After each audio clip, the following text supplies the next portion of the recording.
सोच मोहम्मद कैसे है, हाँ सोच मोहम्मद कैसे है, के वाइसी कफली के आलम मुस्तफा की जात है, उनकी हर एक बात रब्बे दो जहां की बात है, उनकी इज़्ज़त देख कर झुकी गए शजरों मजर, उनकी इज़्ज़त देख कर झुकी गए शजरों मजर। अल्लाहु अकबर एक शान पर, अल्लाहु अकबर एक शान पर, तेरी कतैया पत्थर आया सोच मोहम्मद कैसे है, जे कदम है अल्लाह सोच मोहम्मद कैसे है, सोच मोहम्मद कैसे है, दीन के दुश्मन का हो मजमा, दीद के काबिल का मंजर, कुश्ती मुझसे लड़े मोहम्मद बोला ललकारा बुरा कर, कुश्ती में मैं हार गया फौरन ईमान लाऊंगा, कुश्ती में मैं हार गया फौरन ईमान लाऊंगा। माशाल्लाह कलम बेनकाब होता है, जब कलम बेनकाब होता है तो हर सुखल्ला जवाब होता है।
बच्चों बैठ जाओ।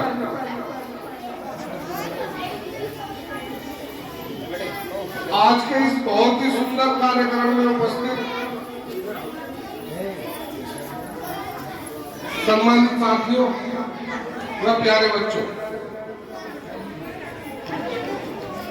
काजी साहब भाषण वासन का तो मौका है नहीं, लेकिन जो अपनी बात कहे वो कहनी जरूरी है। बहुत ही नाजुक समय चल रहा है, किसी संवैधानिक संस्था का भरोसा नहीं रहा बिल्कुल भी, चारों तरफ नफरत का माहौल है, आडंबर का माहौल है।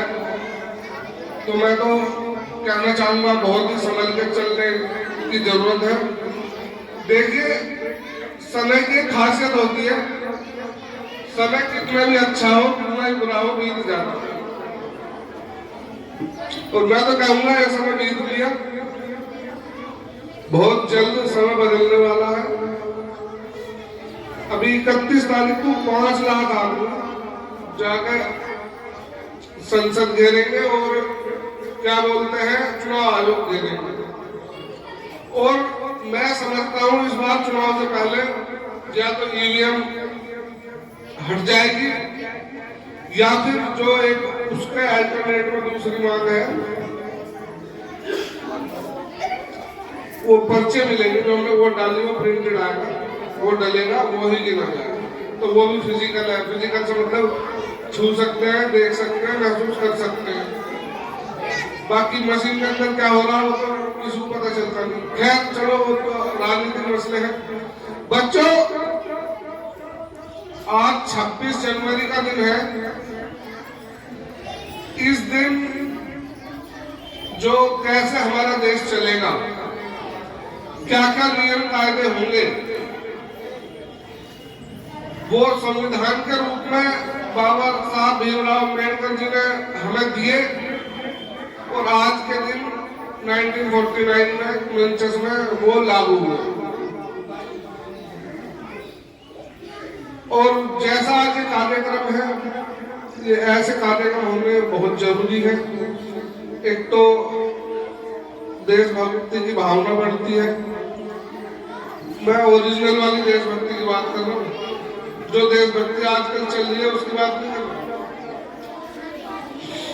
चलने से मतलब ये है, मैंने अपने बारे में बात करी, भाई तुम सेल्फ सेंटर्ड हो, खुद कर लो, देश की सोचो। अरे देश अभी तो है, ये बच्चे हैं, आप सब है, यही तो देश होता है। कोई ये दीवार ईंट पत्थर ये थोड़ी ना देश है। अगर कोई व्यक्ति अपने आप सीधे रास्ते में चले, मानवता के रास्ते में चले, अपना विकास करे, फिर अपने परिवार का करे, फिर अपनी गली का करे, फिर अपने गांव का, फिर अपने शहर का, तो देश का भी होगा क्या? कोई अपने शहर की बात मत करो, जो आज का राष्ट्रवाद चल रहा है, अपने शहर की बात मत करो, अपनी मत करो, अपने परिवार की मत करो, देश की करो। तो कोई इस तरह की बात करने वालों से पूछे देश है क्या? देश का हर बासिंदा सक्षम हो जाए, खुशी से जिए, उसकी जिंदगी आसान हो जाए, तो देश की तरक्की तो वही तो है। अब देश बढ़ रहा है, दंगा बज रहा, हंगर इंडेक्स मतलब प्रति व्यक्ति क्या खाने को मिल रहा है, कितने व्यक्ति भूखे रह रहे हैं, भूखे सो रहे हैं, कितने व्यक्ति बढ़िया खा रहे हैं, उसका इंडेक्स है, उसकी सारणी है, उसकी लिस्ट है, उसका मापदंड है, उसकी यूनिट है। उसमें देश पीछे चला गया। अड़ोसी पड़ोसी में बहुत पिछड़े देश है, पाकिस्तान, भूटान, इनसे भी पीछे देश चला गया। जो साउथ अफ्रीका, साउथ अमेरिका कुछ देश है, उनसे ही ऊपर है। मीडिया किसी को बोलने की आजादी नहीं है, जो कोई बोलेगा वो देशद्रोही वो करता है। तो साथियों, मैं फिर वही पहुंच गया पॉलिटिकल लाइन में। साथियों, बच्चों, सिर्फ शिक्षा, आपकी पढ़ाई लिखाई आपको कामयाब बनाएगी। अगर आप पढ़े लिखे हो, आप सक्षम हो मानसिक तौर पर, कैसा राजा आ जाए, कैसी सरकार आ जाए, आपका कुछ नहीं बिगाड़ सकती। तो सभी अपनी पढ़ाई पर ध्यान दें, जैसा पढ़ाया जाए उस पर ध्यान दें। मैं फिर कहता हूं, बाबा साहब भीमराव अम्बेडकर ने कहा था, शिक्षा वो शेरनी का दूध है, जो पिएगा वो दहाड़ेगा। तो सब अपनी पढ़ाई पर ध्यान दें, सारे रास्ते वहां से खुलते हैं। अब आपने देख लिया, अनपढ़ हमारा राजा है, क्या हाल कर रखा। तो बिना शिक्षा के कुछ नहीं है। ज्यादा मैं बहुत ज्यादा बोलना नहीं चाहता। जय हिंद, जय भारत। संचालक महोदय, मंच पर आसीन सभी सम्मानित मेरे भाई मेरे बुजुर्ग, आप सभी को मेरा नमस्कार। और प्यारे बच्चों, आपको भी मेरा स्नेह और प्यार, और मेरी माता बहनों, आपको भी मेरा हाथ जोड़कर नमस्कार है। और मुझे बहुत खुशी है इस बात की कि हमारे इस प्रोग्राम में कुछ माता बहनें भी आई हैं, क्योंकि ये माता जो है ना, यही अपने बच्चे की सच्ची गुरु होती है, और यही अपने बच्चों को शिक्षा का मार्ग और आगे बढ़ने का मार्ग दिखाती है। क्योंकि बड़े बड़े संतों महापुरुषों ने भी कहा है कि बच्चे का सबसे बड़ा गुरु उसकी माँ होती है, और माँ एक ऐसा मार्गदर्शन होती है अपने बच्चे के लिए। वो चाहे तो अपने बच्चों को आसमान की बुलंदियों तक पहुंचा दे, और चाहे तो अपने बच्चों को आडम्बरों में धकेल के उसका जीवन नष्ट कर दे। ये सब डिपेंड उस बच्चे की माँ पे होता है। और जैसा हमारे दामा जी ने कहा है, बहुत अच्छी बातें उन्होंने आप लोगों को बताई हैं। और ये सही है कि आज शहर में, देश में आडम्बरों का माहौल है। हमें अपने बच्चों को, अपने नौजवान भाइयों को इन आडम्बरों से बचाना है और उन्हें शिक्षा का मार्ग दिखाना है। ये तो मेरे बच्चे बैठे हैं ना, मेरे प्यारे बच्चे, आप लोग ही शिक्षा के माध्यम से कोई अब्दुल कलाम बनेगा, तो कोई बहुत बड़ा साइंटिस्ट, कोई वैज्ञानिक, कोई इंजीनियर बनेगा, लेकिन बनेगा केवल मात्र शिक्षा के माध्यम से। आज गणतंत्र दिवस है। 26 जनवरी 1950 में बाबा साहब अम्बेडकर ने हमारा संविधान लिख दिया था और सबको एक रास्ता दे दिया था शिक्षा का। और शिक्षा वाकई वो शेरनी का दूध है, जो पिएगा वही दहाड़ेगा, वरना अनपढ़ बेचारा क्या बताएगा और क्या बोलेगा। जैसे आज हमारे देश की सत्ता है, आप देख सकते हो। अब मैं आपको एक एग्जांपल देता हूँ। हमारे यहाँ पे एक शहंशाह हुए थे, अकबर जो थे बहुत अच्छे शहंशाह थे, लेकिन वो बस बात इतनी कि वो पढ़े लिखे कम थे। लेकिन उन्होंने उनके मंत्रालय में जो नवरत्न कहा जाता है ना, जिनको नवरत्न, वे सब एक से एक वैज्ञानिक और विद्वान थे, या बीरबल हो, बहुत सारे मान सिंह वगैरह। उन्होंने अपना कार्यकाल बहुत अच्छा चलाया। आज उसका उल्टा देख लीजिए, आज हमारे जो शासक है क्या है, पढ़ाई कहाँ है, कहीं नहीं। उनके शिक्षा मंत्री वो अनपढ़। तो जब सत्ता में ऐसे लोग बैठेंगे तो हमारा क्या होगा। और आप देख सकते हो हमारे इस देश में शिक्षा का क्या हाल है।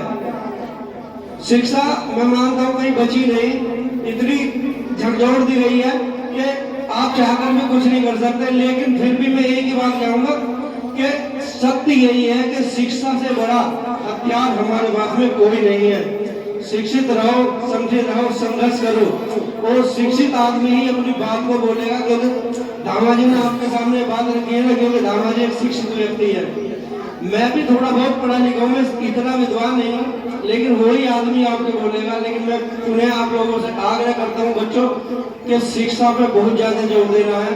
बाबा साहब ने इस देश की नारियों के लिए इतना किया है, वरना जब इस देश में संविधान नहीं था ना, हम मर्दों को छोड़ दो, महिलाओं की इतनी बुरी स्थिति थी, उनको पैर की जूती का उससे भी नीचे का स्थान था। उन्हें बेचारे को पढ़ने का अधिकार नहीं था और एक ढोल के समान उनकी जिंदगी थी। बाबा साहब ने अगर कुछ किया है, अगर हम कहें तो सबसे ज्यादा नारियों के लिए गया। और नारी एक समाज की नहीं, सब समाज की नारियों के लिए बहुत कुछ किया है।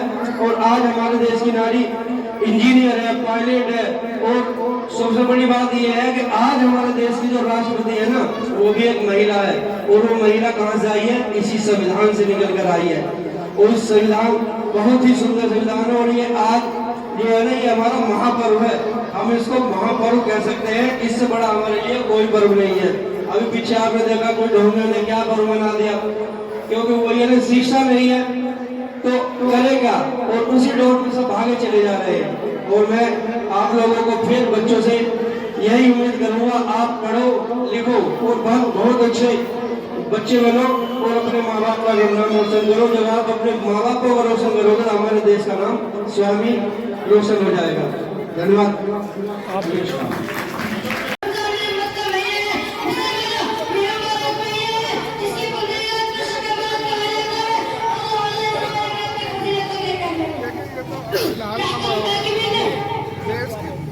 प्रत्येक मस्जिद पर अब से नहीं, शुरू से ही होता है।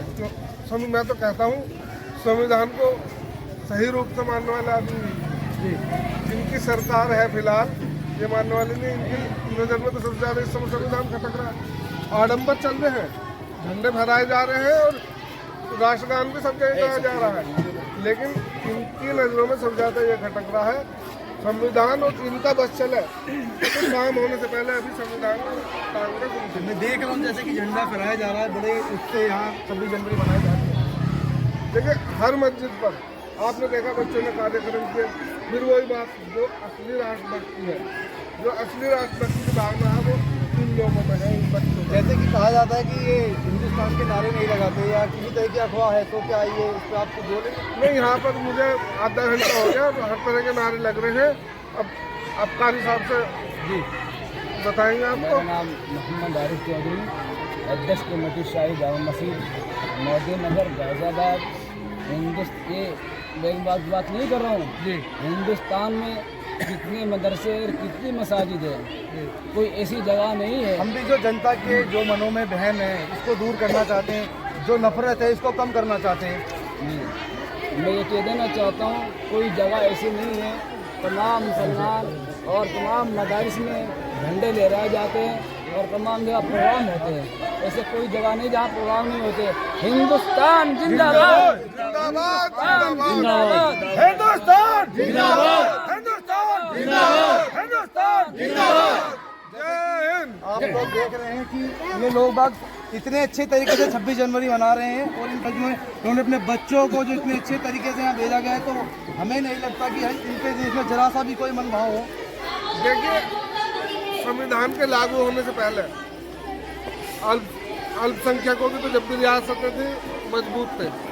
मैं कहना चाहता हूँ पिछड़े और अपने दलित भाइयों से, इससे पहले उन्हें और महिलाओं को, महिला तो चाहे जनरल हो, कैसी भी हो, चाहे किसी भी कास्ट की हो, इन्हें पढ़ने का अधिकार नहीं था। ये मानते थे अगर कोई महिला पढ़ रही है तो वो अधर्म कर रही है, धर्म का नाश कर रही है।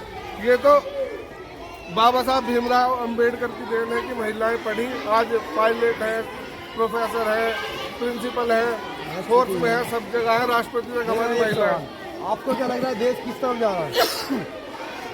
देश, फिर वही बात आती है, देश तो जहाँ जाना था जा लिया। समय सबका मानना है, तो हम आपकी भी राय जानना चाहते हैं। देश समाजवादी देश इस समय गर्त में है। देश में अभूतपूर्व कर्जा हो चुका है, इनके पास कोई पैसे का हिसाब नहीं है। देखिए, 1,55,000 करोड़, 65 हाँ जो नई या ये इसमें 1,65,000 करोड़ हो गया। देखिए, 1 करोड़, 10 करोड़, 100 करोड़, 1000 करोड़, 10,000 करोड़, लाख करोड़, तो 1,65,000 करोड़ का कर्जा। इतने पैसे हैं कि शहर भर जाए नोटों से। इन्होंने वो पता नहीं कहाँ ठिकाने लगा दिए, इनके पास कोई हिसाब नहीं है। और देश देखिए भुखमरी में अभूतपूर्व स्तर पर बिल्कुल नीचे गर्त में पहुँच गया। पड़ोसी देशों से जो बिल्कुल पिछले देश थे, नेपाल, भूटान जैसे, उनसे भी नीचे चला गया।